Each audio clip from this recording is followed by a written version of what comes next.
boasts 722 schools are operating clandestinely all across the 10 regions of Cameroon. Also in this newscast, over the weekend, a recurrence of road accident was recorded in Cameroon as some 2 lives were lost while others incurred several injuries, including the rector of the University of Douala.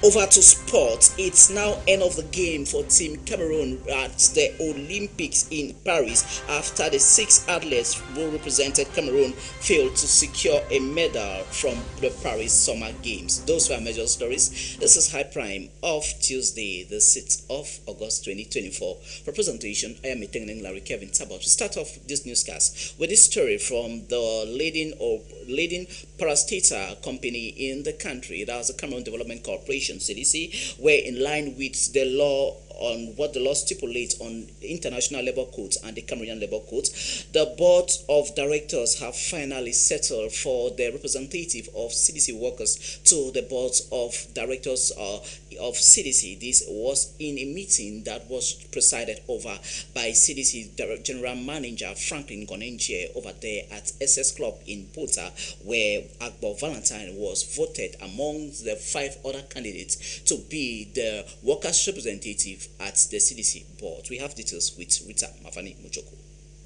Ever since the reconstructing of the Cameroon Development Corporation (CDC) by the state of Cameroon in 2017, provisions were made for by the board members who constitute of 12 members the CDC for workers' representatives. As such, this election is conducted at the SS Club in Bota, Limbe. The significance in this lies in the fact that we have finally gotten to the point of meeting up with a legal provision. The election of Agbo Valentine, who was contesting amongst 5 others as workers' representative at the board of CDC, is something the general manager says pulls in guidelines of the law. We've been in this process for a couple of years. Today, we are glad that we have gotten to this stage where we can present to the board of directors the results of this exercise of today, which is in line with the orientation given to us by the board of directors in the last meeting. Addressing the population of the workers, trade unionists and others, the general manager presented the winner to the public with a mandate of 3 years and renewable once. Agbo is board member designate. So I have the honor to congratulate you. And I want to tell you that as far as the board is concerned, by God's grace, you will sit there, you will be a board member, and the general manager is secretary to the board. That means I will be a secretary. The significance of this exercise cannot be overemphasized, as the workers' representative will be transmitting worries and preoccupations of the workers to the CDC hierarchy. From Limbe, we now take you to the nation's political capital city of Yaoundé, where dust has finally settled at the Baptist Hospital in a condom in Yaoundé, where a newborn baby was stolen by a lady, and later on, 3 days after, the baby was found in a clinic where the said lady who stole the baby was going to the clinic for some medical attention in a clinic over there in Kolbang in Yaoundé. This has caused a lot of diverse points of view in Cameroon on how this incident unfolded, but our reporter captured every moment on that incident prior to the capture of that said lady. It's day 3 now ever since the stolen baby saga took place at the Baptist Hospital in a condom in Yaoundé. The parents of the newborn baby are in tears on the non-availability of their child.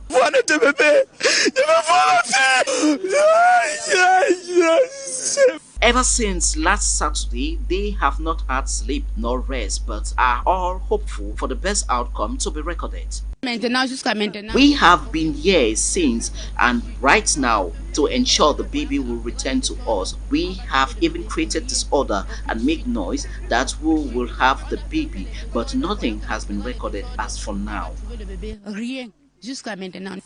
To the barrister of the victim, who outlined on the state of investigation and the outcome of the case. From what we heard to the director, they are not so clear, information are not so clear. So we came with a belief to do all due consultation. So we are done, and we still have to do our job as a lawyer, maybe to support investigation that are going on. And the civil responsibility of this hospital is also engaged in this sad situation. Hoping the CCTV cameras at the health facility would be of helpful, but the hospital officials disclosed a vast majority of the set cameras aren't working. Investigations have been opened by the competent authority involving all those in duty for the moment where the pregnant lady arrived at the hospital right up to the delivery and stealing of the baby at 7 p.m. last Saturday, as they all are in questioning. We waited for information from the hospital officials. We were at the waiting hall. Right up till now, nothing has been said or provided. With this unpleasant incident, the baby's parents are still trying to process and accept the predicament that has befallen them.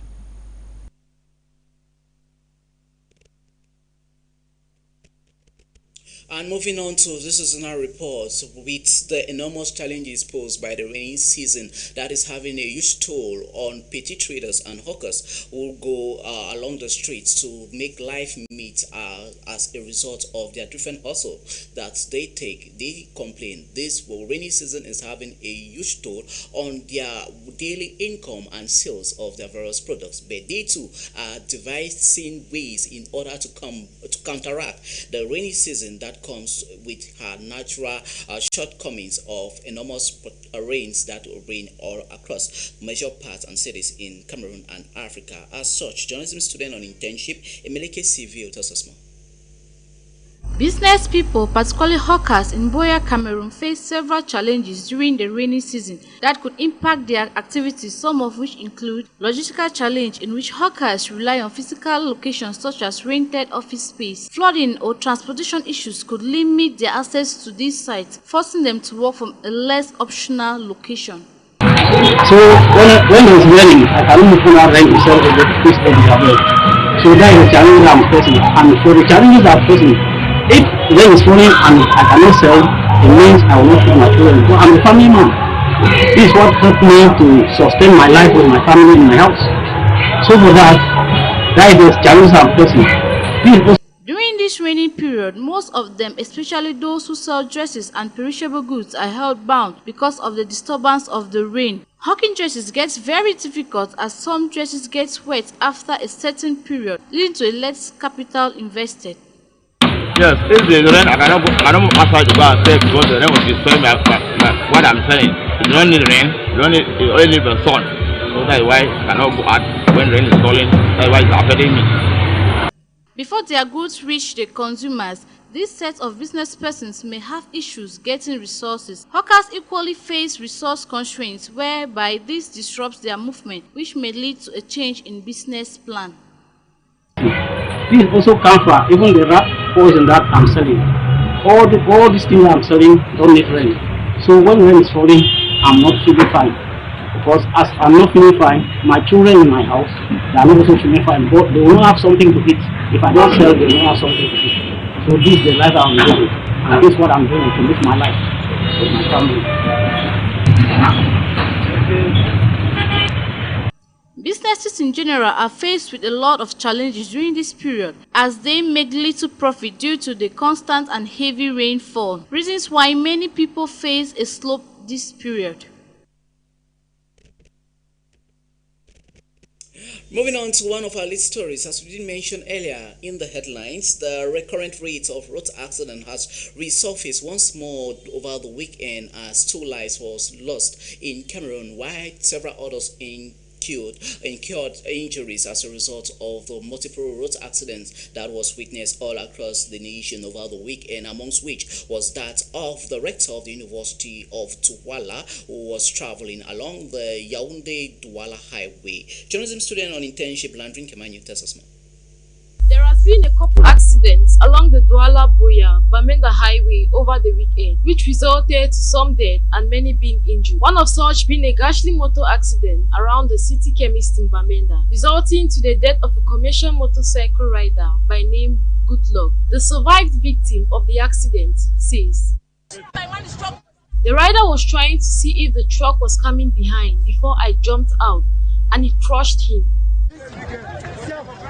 The victim's mortal remains was taken to the mortuary by army rescue officials. Another unfortunate incident is that of a mechanic who was killed at Awai in the Center region. The lorry which the mechanic was beneath carrying out some repairs mistakenly hit another truck which was stationed on the highway after it witnessed a fault but failed to put up a sign along the road.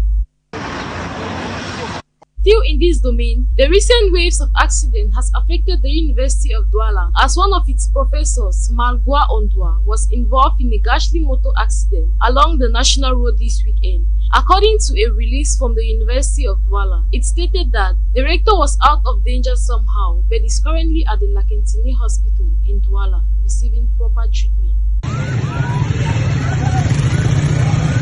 3 people are currently receiving treatment in a medical facility in Boya after running into another vehicle that was parked along the road. This occurred on Saturday along the Great Supermarket, which a car fell into a drainage. This was as a result of overspeeding, as some eyewitnesses put. Many question this accident since it's becoming a thing of the day and are calling on government officials to take preventive measures aimed at preserving lives.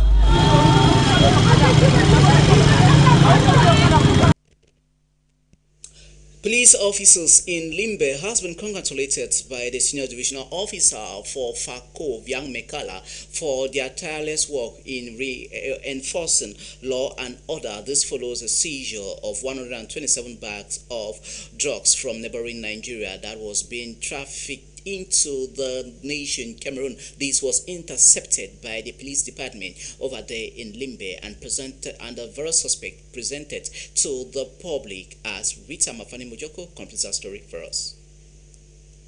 The different operatives of law and order in Limbe are scoring high once again after they intercepted a huge consignment of 127 bags of illicit drugs from the neighboring Nigeria.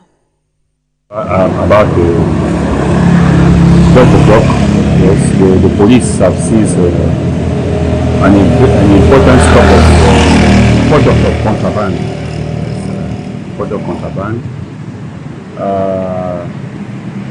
The information we received was talking about plastic. These are the information that those who were arrested was giving, that it's a simple plastic.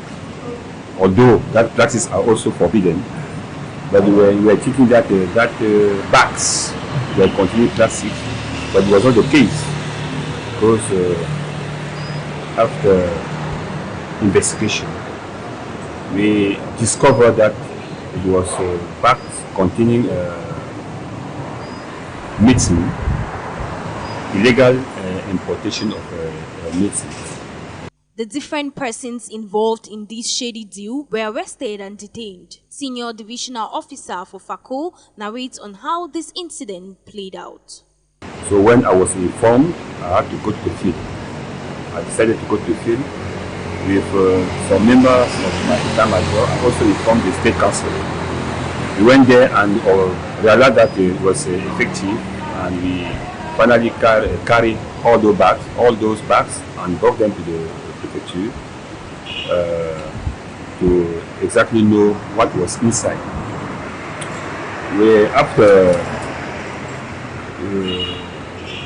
finally count the number of bags that were in that seizure, and the total bags were 127 bags containing drugs.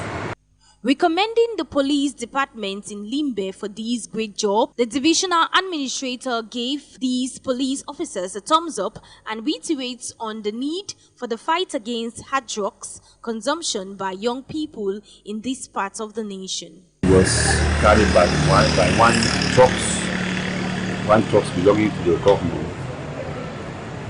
It was disseminated inside that trucks, and investigation had been opened. We decided to forward that cargaison to Boya. Because the investigation, when there's a seizure like that one, you should not use it. You should not continue to authorize the using of that product. So this is what has been done following the instruction from the RRP.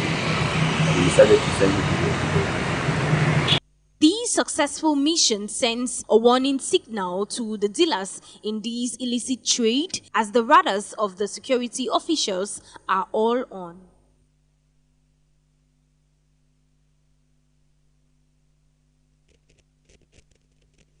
This is High Prime, and we are broadcasting live from our news studios here in High Television.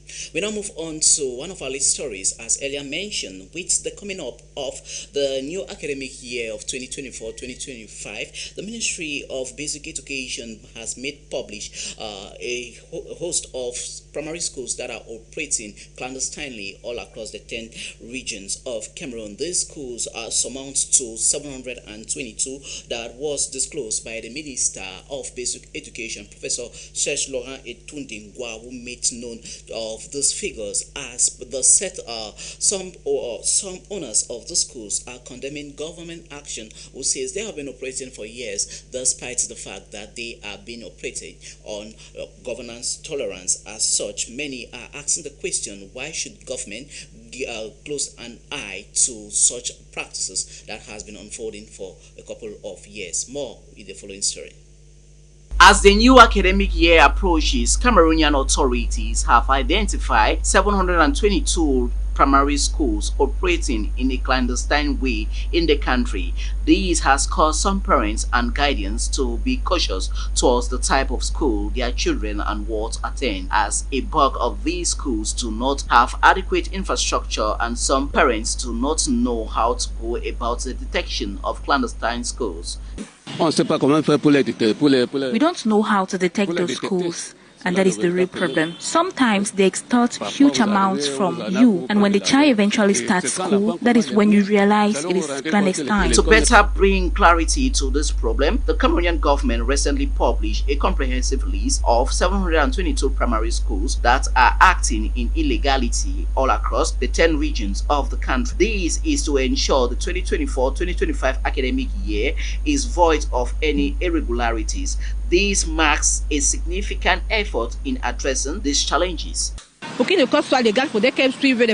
school to be legal, they must follow some procedures. Clandestine schools pose significant risks to our children. There are a lot of parameters. A clandestine school is not hidden. Reason why I don't register my child in a school that just opened, because you don't know if it is clandestine or not. On the other hand, some school owners are of the opinion that they have been operating for years and with documents from the Ministry of Basic Education, as some of them decried this grouping of unauthorized schools by the government in the nation's economic hub of Douala and other 9 regional parts of the country.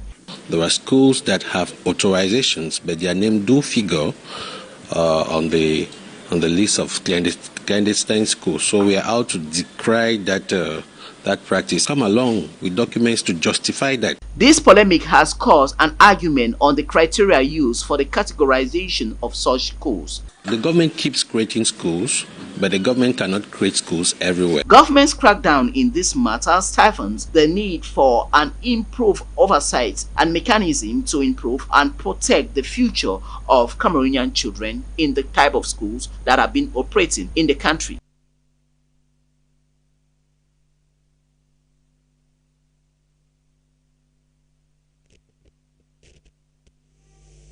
And we move on to this beauty story. In a way for women and girls to meet up with their beauty look that they aspire, most of these trending fashion styles like extension of nails, eyelashes, and a lot others are posing a health hazard to the set women and girls who carry such artificial beauty.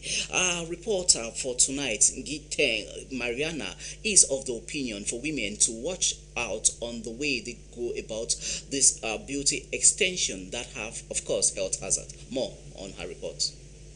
An increase in the rate of artificial eyelash used by most young women and girls is a call for concern. According to them, it complements their beauty and makeup. As such, some can't do without it, which in the long run may have diverse effects on their sides. As man we put in local terms, so much of a thing becomes a disease. Unknown to many, continuous usage of artificial eyelash can lead to serious eye problems, which in turn leads to blindness. This occurs when some of the tissues in the eyes are damaged due to excess application of the chemicals used in installing these lashes. Some women are later forced to rely solely on these fake lashes because they realized they have destroyed the natural eyelash, which thus they are addicted to it and can't do without it due to complex issues. In order for most women to meet with the trending look, they run to forget about their natural looks and go for these which don't last. Though some say some women apply such in order to look more beautiful, women are of the opinion that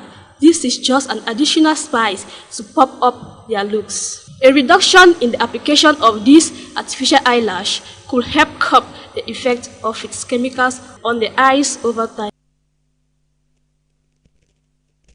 And beautiful reporting there done by our student journalist on internship. We move on to our sports page for tonight, where it is end of the road for Team Cameroon in the ongoing Paris Olympic after the 6 athletes from Cameroon failed to secure a spot in her own discipline. These now bring the number of 6 athletes who will be returning to the nation after they failed to secure a medal in the 33rd edition of the Olympic Games taking place in the French city of Paris. Many Cameroonians say it's high time the Olympic Federation, headed by Colonel Kakama Maboum, and other sports federation do the needful in order to put Cameroon on the spotlight when it comes to country's representation internationally. Sports journalist Gunu Sonita tells us more. It is the end of the road for Team Cameroon at the ongoing 2024 Olympic Games in Paris, leaving Cameroon with just 6 athletes participating in disciplines like swimming, judo, running, and others. Team Cameroon has failed to back home with a single medal. Eliminated from the women's table tennis singles, Salah Hanfu faced Xing Wanqing of China in the rounds of 64 was defeated 4-0. While in the men's 100-meter freestyle in the swimming category, Joe Anmin Guche finished 6th in the first heat of the competition and was eliminated. With hopes in the women's judo in the 78 kilograms, Rachel Anita Sophie fell short of glory as she was defeated by reigning Olympic champion Sone Akira from Japan. With all hopes on Emmanuel Esame and Linda Angunu, the journey was cut short as Esame, who crossed 2 decimals, was eliminated after he couldn't hit the cut-off points, finishing in 10 minutes. Meanwhile, Linda Angunu, who finished at the 3rd position in the women's 400 hurdles, lost with a time of 55 minutes and 9 seconds, but was equally eliminated. With a fruitless journey in France, Team Cameroon will need to restructure themselves, especially with the Athletic Federation taking home a lot of assignments. And with our sports story on the Paris Olympics, the 33rd edition, this is what concludes tonight's news package. High Prime of Tuesday, the 6th of August 2024. Thanks for watching and good night from our news studios. Up next is the news in the Pidgin language with Uncle Dima that will be coming up at the top of the hour. That is 9 p.m. exactly. Good night.